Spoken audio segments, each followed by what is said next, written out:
예수님이 부활 승천하신 후 제자들은 마가 요한의 다락방에 모여 기도했습니다. 성경은 그들의 기도 모습을 이렇게 전하고 있습니다. 베드로, 요한, 야고보, 안드레와 빌립, 도마와 바돌로메, 마테와 및 알페오의 아들 야고보, 셀로딘, 시몬, 야고보의 아들 유다가 다 거기 있어 여자들과 예수의 어머니 마리아와 예수의 아우들로 더불어 마음을 같이하여 오로지 기도에 힘쓰더라. 그들이 마음을 같이하여 기도했다는 것은 한 마음을 품고 기도했다는 것입니다. 예수님이 십자가 고난을 각오하고 예루살렘으로 올라가실 때 제자들은 서로 다른 마음을 품고 옥신각신했습니다. 그런 제자들이 한 마음을 품게 되었습니다. 예수님의 동생들은 예수님이 살아계실 때 예수님을 메시아로 믿지 않았습니다. 예수님이 귀신에 들렸다는 소문을 듣고 예수님을 붙들어 집으로 데려가고자 찾아왔던 동생들이었습니다. 이런 예수님의 동생들도 한 마음이 되었습니다. 다른 사람들과 한 마음이 된다는 것은 현실적으로 기대하기 어렵습니다. 마가 요한의 다락방에 모인 제자들이 하나가 될 수 있었던 것은 기질이나 성격이 같아진 것을 말하는 것이 아닙니다. 기질이나 성격은 여전히 제각각이었지만 목적이 하나 된 것입니다.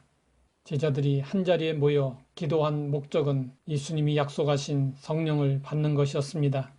성령의 권능을 받아 예루살렘과 온 유다와 사마리아와 땅끝까지 이르러 예수님의 부활의 증인이 되는 것이었습니다. 제자들은 이러한 목적하에 한마음이 되어 오로지 기도에 힘썼습니다. 제자들이 오로지 기도에 힘썼다는 것은 약속에 대한 믿음과 열정을 가지고 끈기 있게 기도했다는 것입니다. 또한 응답을 받을 때까지 포기하지 않고 간절히 기도했다는 것입니다. 그리고 기도 외에는 다른 방도가 없음을 알고 전적으로 하나님에게 매달렸다는 것입니다. 오순절 성령 강림은 하나님의 예정하신 뜻에 따라서 이루어진 일이었습니다. 그러나 사람 편에서는 예수님의 약속을 믿고 한마음으로 오로지 기도에 힘쓴 결과였습니다. 만약 마가 요한의 다락방에 모인 제자들이 기도하지 않았다면 두려움과 불안을 이기지 못하고 뿔뿔이 흩어지고 말았을 것입니다. 그러나 기도했기에 마음에 하늘의 평화가 임하고 용기와 새심이 솟아났습니다. 마음을 같이하여 오로지 기도에 힘쓴 결과 성령의 강림이 이루어지고 예루살렘에 최초의 교회가 세워졌습니다.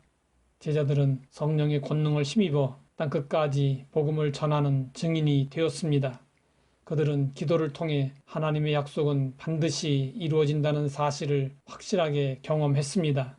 또 기도를 통해 성령의 권능을 경험했습니다. 그래서 제자들은 박해가 다가오고 어려움이 닥치면 즉시 무릎을 꿇었습니다.